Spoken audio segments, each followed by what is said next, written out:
بسم اللہ الرحمن الرحیم۔ قربان کرنے کے لیے زمین پر لٹایا، آنکھوں پر پٹی باندھی اور پھر اللہ کے نام پر گلے پر چھری رکھ کر چھری چلا دی۔ روایتوں میں آتا ہے کہ اللہ کا حکم ہوا کہ اسماعیل کا گلا نہیں کٹنا چاہیے، جنت سے دمبا لے کر کے جاؤ اور جا کر کے چھری کے نیچے رکھو۔ حضرت جبرائیل نے اس پر عمل کیا، جنت سے مینڈا لائے اور چھری کے نیچے مینڈے کا گلا رکھ دیا۔ حضرت ابراہیم کی آنکھوں پر پٹی بندھی تھی، چھری چلا دی، گلا کٹ گیا۔ حضرت ابراہیم نے یہ سمجھ لیا کہ میں نے اپنے ہاتھوں سے اپنے بیٹے اسماعیل کو اللہ کے نام پر قربان کر دیا۔ آنکھ سے پٹی ہٹائی تو دیکھا کہ مینڈا ذبح ہوا تھا اور حضرت جبرائیل کھڑے تھے اور ساتھ میں حضرت اسماعیل بھی کھڑے تھے۔ حضرت جبرائیل نے یہی بات کہی، قد صدقت الرؤیا، کہ ابراہیم تم نے اپنا خواب سچ کر دکھایا۔ بہت ان ھذا لہو البلاء المبین، یہ بہت بڑا امتحان تھا، بہت بڑی آزمائش تھی جس میں تم کامیاب ہو گئے۔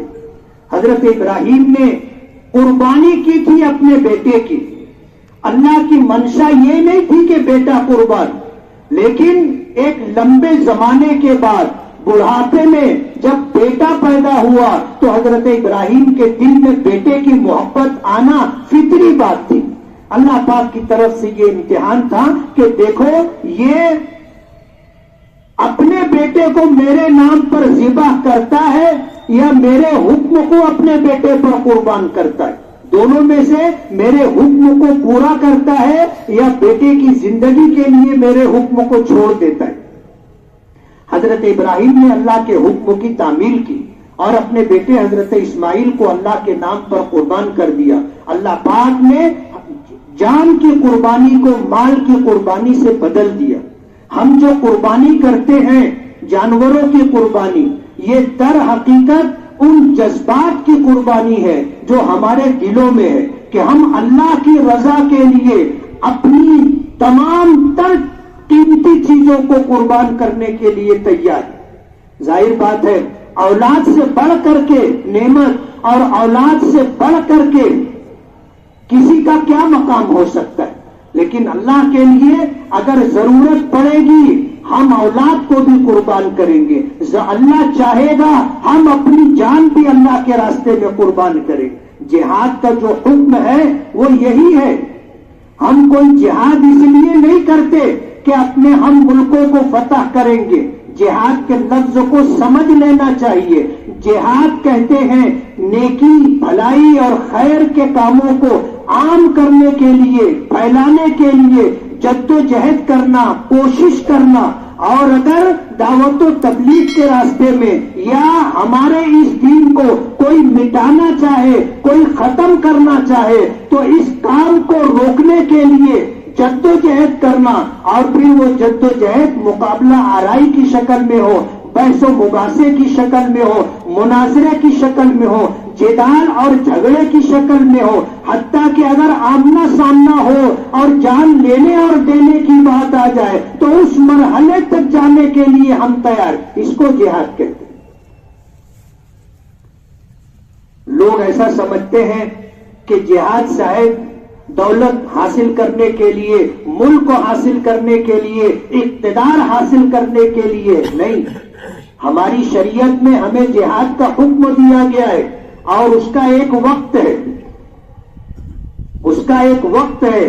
کچھ مخصوص حالات میں اس حد تک ہم جاتے ہیں کہ اگر ہمیں اپنے دین کے لیے، اللہ کی رضا کے لیے جان بھی دینی پڑے تو ہم جان دینے کے لیے تیار ہوتے ہیں۔ یہ جہاد کا آخری مرحلہ ہے، ورنہ جہاد در حقیقت ایک جد و جہد ہے۔ ہم کہتے ہیں جد و جہد کرنا، کوشش کرنا، یہ اسی جد و جہد اور کوشش کا ایک حصہ ہے، آخری حصہ، جہاں جنگ کر کے اپنے دین کی حفاظت کے لیے، اپنی جان کی حفاظت کے لیے، اپنے مال کی حفاظت کے لیے، اپنی عزت و آبرو کی حفاظت کے لیے جد و جہد اور کوشش کرنا اور آخری حد تک چلے جانا جہاد ہے۔ آج تو عجیب و غریب صورتحال ہو گئی۔ اب لوگوں نے جہاد کے ساتھ لو کو جوڑ دیا، لو جہاد. کافی دنوں تک یہ لفظ آپ نے سنا ہوگا، اور ہم مسلمانوں پر یہ الزام تھا کہ ہم اپنے غیر مسلم بہن بیٹیوں کو اپنی محبت کے جال میں پھنسا کر کے اس کا مذہب سے تبدیل کرنا چاہتے ہیں، اور اس کو کہا گیا کہ یہ مسلمانوں کا لو جہاد ہے. ہمارے مذہب میں دعوت و تبلیغ کا سیدھا راستہ ہے، سیدھا راستہ. ہم کوئی چور راستہ نہیں تلاش کرتے، ہمارا سیدھا راستہ ہے. ہم آپ کو بھی اسلام کی دعوت دیتے اس لیے کہ یہ ہمارا مذہبی فریضہ ہے، اور ہم آپ کے ہمدرد اور خیر خواہ ہیں. ہم یہ چاہتے ہیں کہ اس پوری کائنات کو جس نے پیدا کیا ہے، تمام تر مخلوقات جس نے پیدا کی ہے، اس کا حق ہے کہ صرف اسی کی عبادت کی جائے، صرف اسی کی پوجا کی جائے، اسی کو اپنا الہ، اسی کو اپنا معبود، اسی کو اپنا رب، اسی کو اپنا خدا، اسی کو اپنا بھگوان کہو، اسی کو اپنا گاڈ کہو. تنے تنہا صرف اسی ایک کی عبادت ہوگی. یہ ہمارے مذہب کی خصوصیت ہے. اور کوئی بھی مخلوق، چاہے آپ انہیں اپنا بھگوان سمجھے، وہ بھی اس کی مخلوق ہے. ایک وقت تھا اس نے انہیں پیدا کیا تھا، اور ایک وقت آیا اس نے عام انسانوں کی طرح انہیں بھی موت دی اور اپنے پاس بلا لیا. ہمارا خدا وہ ہے جو ہمیشہ سے ہے اور ہمیشہ رہے گا، ہمیشہ سے ہے، ہمیشہ رہے گا. لم یلد ولم یولد، نہ کسی نے اس کو جنا، نہ اس نے کسی کو جنا. پوری کائنات کا پیدا کرنے والا تنے تنہا وہ ہے. نہ اس کی بیوی ہے، نہ اس کے بچے ہیں، تنے تنہا ہے. اسی نے یہ آسمان بنایا، اسی نے یہ دھرتی اور زمین بنائی. آسمان میں چاند، سورج، ستارے اسی نے لگائے. ہم اس کو اپنا رب مانتے، اس کو اپنا خدا مانتے. ہم آپ کو سیدھی دعوت دیتے کہ یہ زندگی ہمیشہ کی نہیں ہے. ہمیں اور آپ کو اوسطاً 60-70 سال کی زندگی دی گئی. ہمارے آقا جناب رسول اللہ صلی اللہ علیہ وسلم نے فرمایا، اعمار امتی ما بین 60 و 70، میری امت کی اوسطاً عمر 60-70 سال ہے. سرکار 56 سال 58 سال میں آدمی کو ریٹائر کر دیتی ہے کہ اب یہ کسی کام کا نہیں رہا. وہ رہے نہ رہے الگ بات ہے، لیکن سرکار نے یہ نیم بنا لیا کہ 56-58 سال کی عمر میں آدمی ریٹائر ہو جاتا ہے، اب کسی کام کا نہیں رہا. اب اس کا جو ہے ٹائم پورا ہو گیا، زندگی کے آخری پائیدان پر ہے. چراغ میں تیل کم ہوتا چلا جا رہا ہے، ختم ہونے کے در پہ ہے. پتہ نہیں کب یہ ٹمٹماتی ہوئی بتی اور چراغ بجھ جائے. تو 60-70 سال کی زندگی ہم کو دی گئی. اس کے بعد اس دنیا میں دوبارہ واپسی نہیں ہے. مرنے کے بعد اگلی زندگی، اور اس کے بعد اگلی زندگی جہاں پہ نرک ہے، سورگ ہے، جنت اور جہنم ہے. ایمان، اچھے اعمال پر آدمی رہے گا تو اسے جنت ملے گی، سورگ میں جائے گا. اور اگر اس کے ساتھ شرک کیا، اس کی ذات میں کسی کو شریک کیا، اس کی صفات میں کسی کو شریک کیا، اس کے علاوہ کسی اور کی پوجا کی، تو یہ شرک ہے. اور شرک ناقابل معافی جرم ہے. اوپر والے نے فیصلہ کیا، ان اللہ لا یغفر ان یشرک بہ ویغفر ما دون ذلک لمن یشاء، کہ اللہ نے یہ فیصلہ کر لیا ہے کہ شرک کو معاف نہیں کرے گا، مشرک کی مغفرت نہیں ہوگی، اس کے علاوہ جس کو چاہے گا معاف کر دے گا. تو ہم تو سیدھی سیدھی دعوت دیتے کہ آپ غور کریں اس کائنات کے پیدا کرنے والے کے بارے میں، اور تنے تنہا اسی کی، اس پر ایمان لائیں، اس کی ذات پر، اس کی صفات پر. ہم کسی کو مسلمان بنانے کے لیے چور راستہ نہیں اختیار کرتے کہ کسی کو اپنی محبت میں پھنسائیں اور پھر اس کو مسلمان بنائیں.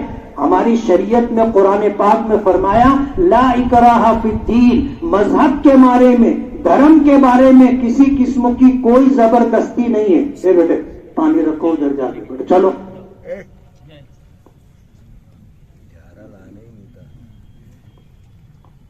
لا اکراہ فی الدین، مذہب کے بارے میں کوئی زور زبردستی نہیں. مذہب کے بارے میں کوئی زور زبردستی نہیں، ہر آدمی اپنے مذہب کے تئیں آزاد۔ یہ جو کہا جاتا ہے کہ ایک جہاد کے ساتھ لو کو جوڑا گیا، لو جہاد، اور اسی کے ساتھ جوڑ دیا گیا لینڈ جہاد، اب نئی اصطلاح پیدا کی جا رہی ہے۔ ابھی دھولیا مالیگاؤں لوک سبھا کا الیکشن ہوا، فرقہ پرستوں نے جن کو منہ کی کھانی پڑی وہ کہنے لگے مالیگاؤں کے لوگوں نے اوٹ جہاد کیا۔ عجیب و غریب بات ہے۔ میں نے یہی بات کہی کہ ہم نے تو الیکشن کمیشن کے آدیش پر، ان کی گائیڈ لائن پر عمل کیا ہے کہ ہر شخص کو ووٹ دینا چاہیے۔ ہم نے عید کے موقع پر یہاں سے آپ کو پیغام دیا تھا کہ آپ ہر حال میں ووٹ دیں۔ کاش ہماری یہ بات پورے ملک میں پہنچتی اور ملک بھر کا مسلمان یہ طے کر لیتا کہ ہمیں ہر حال میں ووٹ دینا ہے، تو آپ یقین مانیے ملک میں آج جو صورتحال ہے وہ تبدیل ہو جاتی، صورتحال تبدیل ہو جاتی۔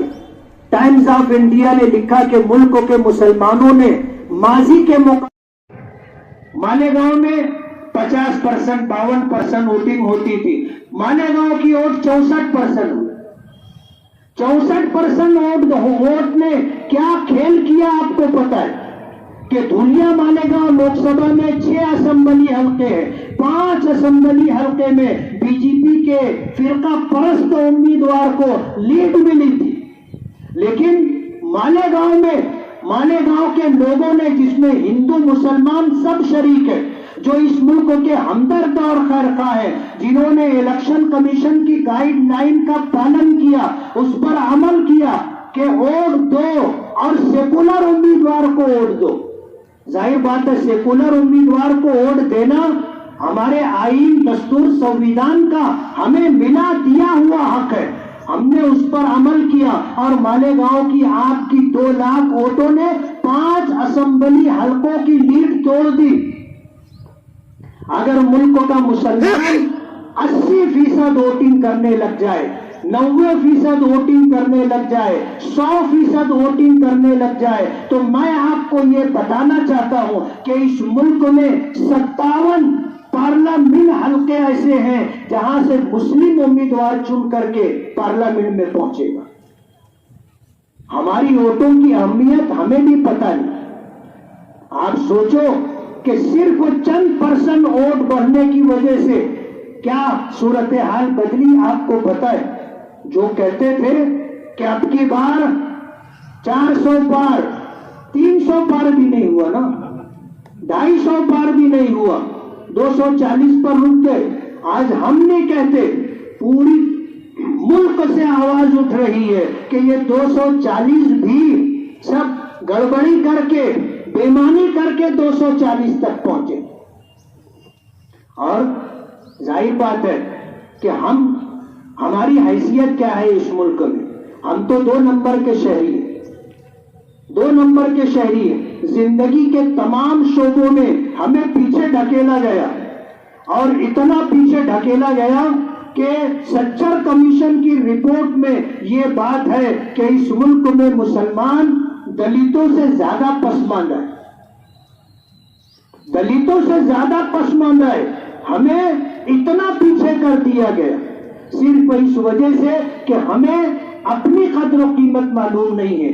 آپ 100% ووٹ کرنا شروع کر دو گے، ہر ایک کو آپ کی طرف دیکھنا پڑے گا، ہر ایک کو آپ سے مشورہ لینا پڑے گا، ہر ایک کو ہر فیصلے میں آپ کو شریک کرنا پڑے گا۔ ہم اس ملک میں 25 کروڑ ہے،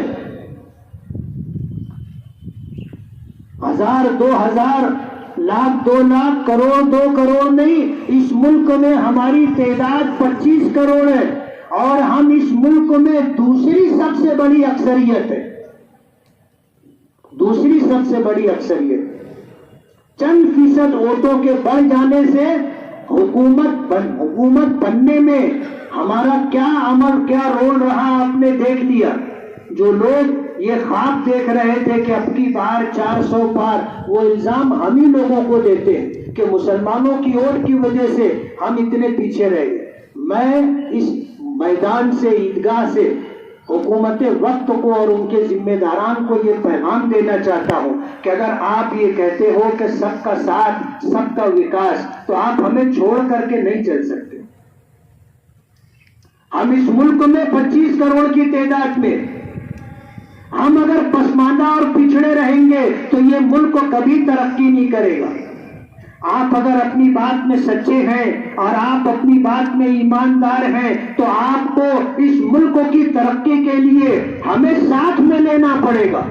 آپ کو ہمارے بارے میں بھی سوچنا پڑے گا، آپ کو ہمارے بارے میں بھی اپنا رویہ بدلنا پڑے گا۔ یہ 10 سال میں جو آپ نے کیا ہے، اب یہ آنے والا 5 سال خدا کرے کہ آپ اپنی غلطیوں کو درست کر لیں۔ ہم تو پچھڑے ہیں، ہم تکلیف میں رہنے کے عادی ہیں، تکلیف میں رہنے کے عادی ہیں۔ آپ نے چائے بیچا ہو یا نہ بیچا ہو، ہم نے چائے بیچی ہے۔ آج ملک کا مسلمان چائے بیچتا ہے، ملک کا مسلمان ٹھیلا گاڑی چلاتا ہے، ملک کا مسلمان پان ٹپری لگاتا ہے، ملک کا مسلمان گلی گلی پھیری کر کے ضرورت کے چھوٹے موٹے سامان اور سبزی بیچتا ہے۔ اس پر ہمارا گزر بسر ہے۔ سرکار کی اسکیموں سے ہمیں فائدہ نہیں ملتا، اور تم ایسی اسکیمیں بنا رہے ہو جس سے ہمیں آپ باہر رکھنا چاہتے ہو۔ تو یہ آپ کا دعویٰ کہ سب کا ساتھ اور سب کا وکاس، آپ اس میں مخلص اور سچے نہیں ہیں۔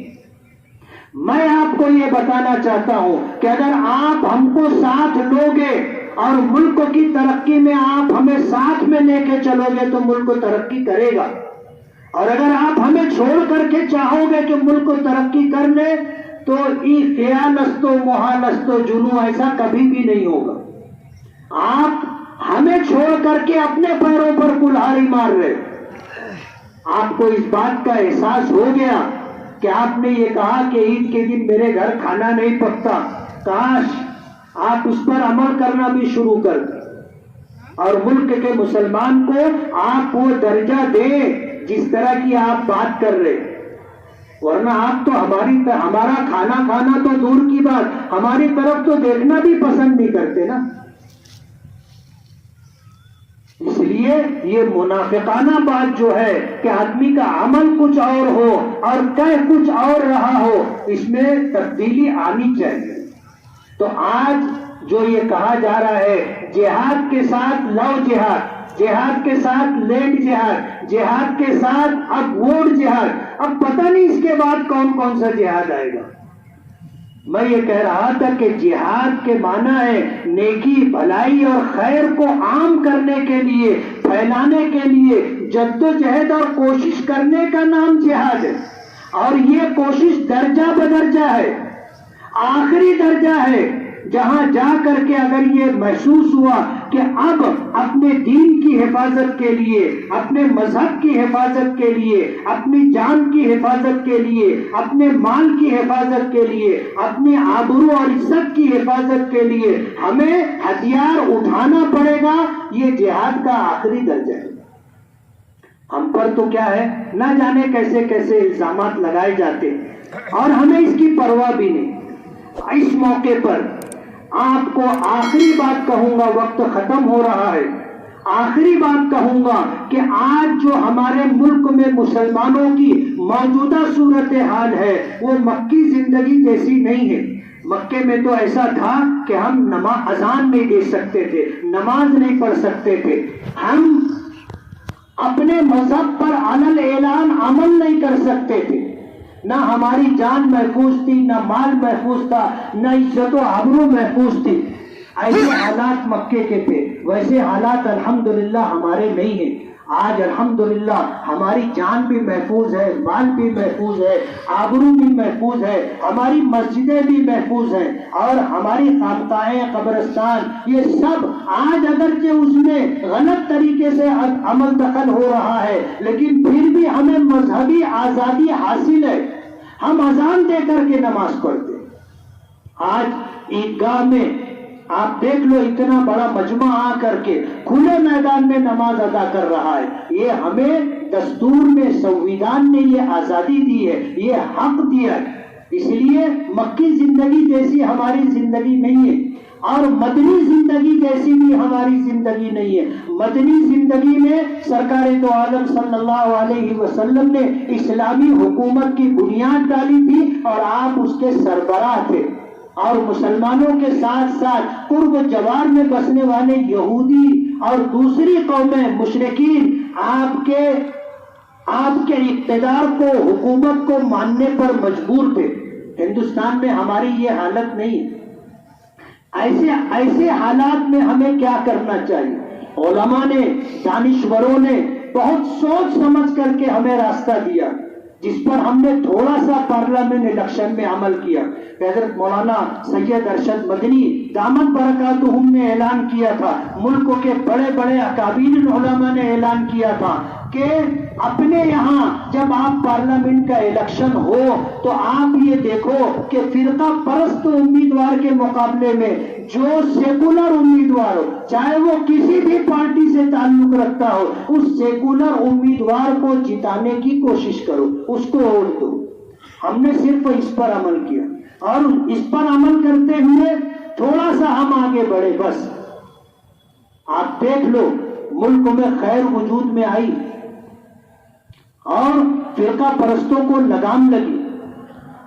اس لیے ایسے حالات کے اندر ہمیں کچھ کام کرنا ہے. اس کا یہ مطلب نہیں ہے کہ اب ہم مجبور ہیں، بے بس ہیں، بے کس ہیں، معذور ہیں، ہم ہاتھ پہ ہاتھ دھرے بیٹھے رہے. نہیں، ہماری شریعت اس سے منع کرتی. ہم تو برے سے برے حالات میں بھی مایوس نہیں ہوتے. انہو لا ییأس من روح اللہ الا القوم الکافرون. اللہ کی رحمت سے ایمان والا کبھی مایوس نہیں ہوتا، اس لیے کہ ہمارا عقیدہ ہے کرنے والی ذات اللہ کی ہے. ہمارے کرنے سے نہیں ہوتا، اس کے کرنے سے ہوتا ہے. اس لیے ہم کمزور بے بس ضرور ہیں، لیکن ہمارا ایمان اس پر ہے جس کا فیصلہ پوری کائنات میں چلتا ہے. اس لیے ہم مایوس نہیں ہوتے. ان حالات میں ہم مایوس نہیں ہیں. ہمیں تدبیر اور جدوجہد کا راستہ اختیار کرنا ہے. ہاتھ پر ہاتھ دھرے بیٹھے نہیں رہ سکتے. انہی تدبیروں میں سے ایک تدبیر یہ تھی کہ ہم نے قانون کے دائرے میں رہتے ہوئے اپنے حق کا استعمال کیا، جس کی وجہ سے ملکوں کے حالات بدلے. اور آپ یقین مانو یہ 5 سال میں آپ اگر اپنے اکابرین بزرگوں کے بتائے ہوئے مشورے پر عمل کریں گے، اگلا آنے والا الیکشن ملکوں کے حالات بدل دے گا. میں آج آپ کو یہ بات بول رہا ہوں، آج آپ کو 5 سال پہلے یہ بات بول رہا ہوں. آپ تدبیر کریں، جدوجہد کریں، اپنا مقام پہچانے. دوسری بات، حکمت اور مصلحت سے کام لیں. حکمت اور مصلحت سے. تلوار کی دھار پر مکہ مارنا یہ بہادری نہیں ہے، یہ حکمت اور مصلحت کے خلاف ہے. آج ملک میں یہ چاہا جا رہا ہے کہ ہم جذباتی ہو جائیں، ہم بھڑک جائیں، ہم ایموشنل ہو جائیں اور ہم ٹکرانے کے راستے پر نکل جائیں. ہمارے اکابرین نے منع کیا ہے کہ یہ حکمت و مصلحت کے خلاف ہے. ملک کے گزرے ہوئے یہ پارلیمنٹ الیکشن میں ہر ممکن کوشش کی گئی کہ ہمیں ابھارا جائے، ہمیں بھڑکایا جائے، جذبات میں لایا جائے. کیا نہیں کیا گیا، لیکن ہم خاموش رہے. ہم نے ایک کام کیا کہ ہم 20 مئی کو ووٹ دینا ہے، ہم ووٹ دینے کے لیے نکلے اور ہم نے ماضی کے مقابلے میں تھوڑا سا اس میں زیادہ حصہ لیا. حالات بدل گئے. حکمت اور مصلحت سے کام لینا. تیسری چیز صبر کرنا. صبر سمجھتے ہو؟ صبر کس کو کہتے ہیں؟ اللہ کی رضا کے لیے اپنے جذبات پر قابو رکھنا. کس کے لیے؟ اللہ کی رضا کے لیے اپنے جذبات پر قابو رکھنا. آؤٹ آف کنٹرول نہیں ہونا. آج جو ملک کے موجودہ مسلمانوں کے حالات ہیں، ان حالات میں ہمیں قرآنی تعلیمات یا ایھا الذین آمنوا استعینوا بالصبر والصلاۃ کہ اللہ کی طرف رجوع ہو اور نماز، یعنی ہر حال میں اللہ کے حکموں کی تابع داری. اپنی شریعت پر آپ مکمل عمل کرو. اور جہاں ملک کے قانون کے پیش نظر آپ عمل نہیں کر سکتے، آپ اس کو چھوڑ کر دوسرا راستہ اختیار کرو. جیسے ہماری صوبے میں، ہمارے اسٹیٹ اور ریاست میں گو ونش کا قاعدہ ہے. ہم گائے نہیں کاٹ سکتے، پیچھے بھی نہیں کاٹتے تھے، بچڑا وغیرہ کاٹتے تھے. لیکن جب یہ قانون بن گیا کہ گائے اور گائے کی نسل کے جانوروں کی قربانی نہیں کرنی ہے، ان کو ذبح نہیں کرنا ہے، تو یہ قانون ہے. ہمیں قانون کی پاسداری کرنا ہے. اس کا متبادل کیا ہو سکتا ہے؟ آپ بکری بکرا قربان کرو، بھینس اور بھینسے کی قربانی کرو، آپ اونٹ کی قربانی کرو. یہ قانون کی وجہ سے مجبوری ہے. ہماری شریعت نے ہمیں قانون توڑنے کے لیے نہیں کہا. ہماری شریعت نے اس موقع پر متبادل اختیار کرنے کا حکم دیا ہے، اور پورے شہر کے اندر الحمدللہ مسلمان اس پر عمل کرتے. کچھ لوگ ہوں گے جو قانون توڑتے ہوں گے، لیکن میں آپ کو یہ بتانا چاہتا ہوں کہ اتنا بڑا مجمع جو عیدگاہ کے اس میدان میں آیا ہے، یہ وہ لوگ ہیں جو قانون کی پاسداری کرتے، قانون کی حکمرانی کو مانتے ہیں. قانون کا النگھن کرنا، قانون کی خلاف ورزی کرنا، یہ راستہ اختیار نہیں کرتے. تو ہماری شریعت نے ہمیں بتایا کہ مکمل شریعت پر عمل کرنے میں اگر کوئی دشواری، کوئی حکومت کی طرف سے کوئی قانون اگر ہم پر عائد کیا گیا تو اس کی وجہ سے ہم اس میں رک جائیں، دوسرا راستہ تلاش کریں. اور ہماری شریعت نے ہمیں راستے دیے، اور اس پر عمل کر کے ہم اللہ کے حکم کو پورا کر سکتے. تو آج اس موقع پر جو قربانی ہم کر رہے ہیں، یہ قربانی در حقیقت حضرت ابراہیم علیہ السلام کا ایک عمل تھا. صحابہ کرام نے پوچھا تھا کہ من اضاحی یا رسول اللہ، اللہ کے رسول یہ قربانی کیا چیز ہے؟ فرمایا یہ سنت ابیکم ابراہیم، کہ یہ تمہارے باپ حضرت ابراہیم کی سنت ہے، ان کا طریقہ ہے، ہم اس پر عمل کرتے. قربانی سب پر واجب نہیں ہے. جو مالدار ہے، صاحب نصاب ہے، اس پر قربانی ہے، ورنہ جو غریب ہے اس پر قربانی نہیں ہے. اور مسلمان ہونے کے لیے ہر شخص قربانی کرے ایسا نہیں ہے. مسلمانوں میں جو امیر ہوگا، جو مالدار ہوگا، جو صاحب نصاب ہوگا، جس پر زکوٰۃ فرض ہوتی ہوگی، اس پر قربانی واجب ہوگی. ہمارے ہندو بھائیوں کو بھی قربانی کیا ہے اور قربانی کی تاریخ کیا ہے اور قربانی کرنے میں ہمارے جذبات کیا ہیں اور ہم کیا چاہتے ہیں وہ سمجھنا ضروری ہے. اگر ہمارے برادران وطن ہندو بھائی ہمارے اس مذہبی فریضے کی تاریخ سمجھ لیں گے، اس کا پس منظر، اس کا بیک گراؤنڈ اگر سمجھ لیں گے تو وہ کبھی ہم کو اس عمل سے نہیں روکے. مگر مصیبت یہ ہے کہ ہم مسلمانوں کو بھی نہیں معلوم اپنی تاریخ کیا ہے، ہم دوسروں کو کیا بتائیں. اس لیے آج یہ موقع عید الاضحیٰ کا موقع ہے، وقت ہو چکا ہے. آپ سبھی حضرات سے گزارش ہے کہ قربانی کے ان دنوں میں اپنی ذات سے کسی کو تکلیف نہ ہو. سب سے بڑی تکلیف جو ہوتی ہے وہ گندگی کا راستوں پر ڈال دینا ہے. آپ اگر قربانی کر رہے ہو، ہزاروں میں ایک دو لوگ قربانی کرتے، ان سے میری یہ گزارش ہے کہ آلائش اور گندگی آپ راستوں پر نہ ڈالیں، جس کی وجہ سے ہر آنے جانے والے کو اس سے تکلیف ہوتی ہے. اور مسلمانوں کو اور انسانوں کو تکلیف دینا ہمارے مذہب کے خلاف ہے. صاف صفائی آدھا ایمان ہے. حضور نے فرمایا طہور و شطر الایمان، پاکی آدھا ایمان ہے. تو ہم اپنے ایمان کی فکر کریں، اپنی ذات سے کسی کو تکلیف نہ ہو. جب ہم جانوروں کو تکلیف نہیں دے سکتے، ہماری شریعت نے منع کیا ہے، تو اپنے ہندو بھائیوں اور برادران وطن کو ہم کیوں تکلیف دیں گے؟ اس لیے مذہبی احکامات کو سمجھنے کی ضرورت ہے. ہم بھی سمجھیں اور برادران وطن بھی سمجھیں، کسی کو اذیت اور تکلیف نہ ہو. اگر قربانی کرتے ہیں اور پھر ادھر ادھر اگر گوشت لانے لے جانے کی نوبت آئے تو اسے کپڑے سے ڈھانک کر کے لے جائیں. ہم کوئی دکھاوے کے لیے، نمائش کے لیے، کسی کو تکلیف دینے کے لیے قربانی نہیں کرتے ہیں. تو اس کا خاص خیال رکھا جائے، صفحے قائم کر لی جائے.